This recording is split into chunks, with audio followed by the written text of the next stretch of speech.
Maintenant, avant de passer à la période des questions, j'aimerais juste faire un petit point sur un article que j'ai vu ce matin dans le Huffington Post. C'est un peu du grand n'importe quoi.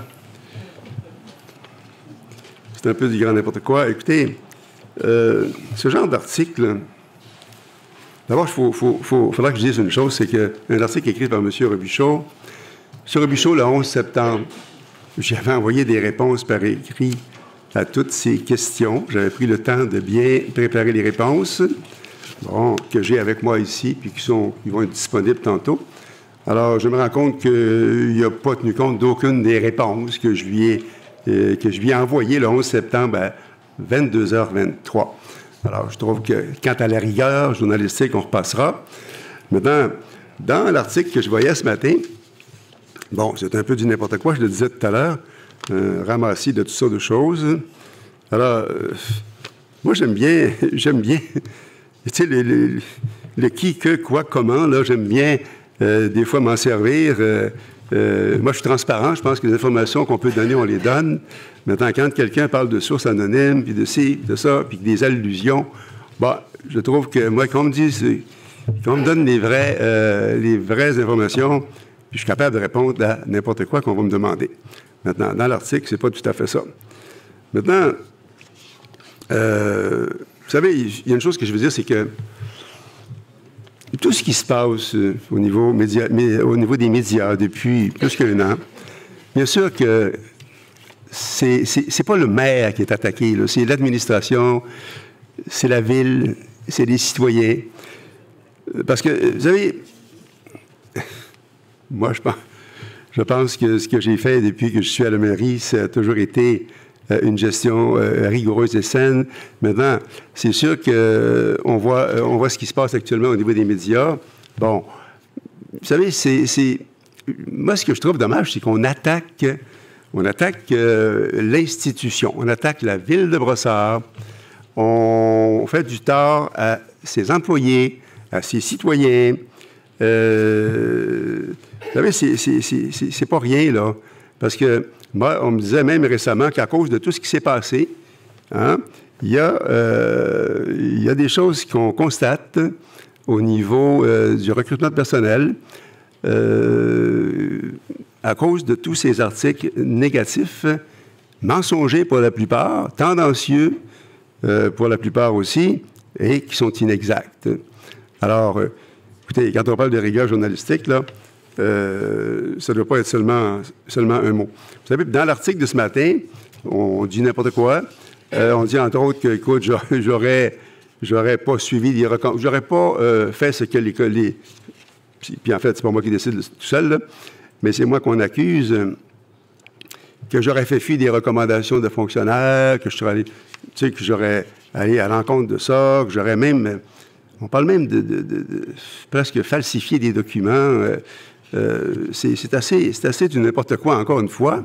Bon, on sait fort bien que le maire ne décide pas tout seul, hein? Puis qu'il y a un conseil qui passe des résolutions pour parler au nom de la ville. Alors, moi, je pense que c'est important qu'on dise les vraies choses et puis que ce sont des articles qui font un tort énorme à l'administration municipale, à la ville, à ses citoyens et à ses fonctionnaires aussi, parce que, vous savez, dans un article comme ça, moi, je vois pas aucune mention où le journaliste en question pourrait questionner le directeur général ou des gens avec qui on travaille régulièrement. Pas du tout. Alors, je connais pas leur réponse d'avance, là, mais je pense que ça aurait été des références importantes dans un article là, qui est aussi tendancieux que ce que j'ai vu ce matin. Alors, puis encore une fois, écoutez, quand on parle de décisions qui ne sont pas toujours comme les fonctionnaires nous le recommandent, ce qui est tout à fait normal.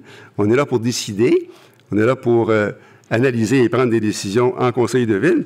Je veux dire, même dans l'article en question, je voyais Mme Pilette et puis M. Séguin, des soi-disant experts, qui le disent carrément que le conseil n'est pas obligé de suivre les recommandations des fonctionnaires.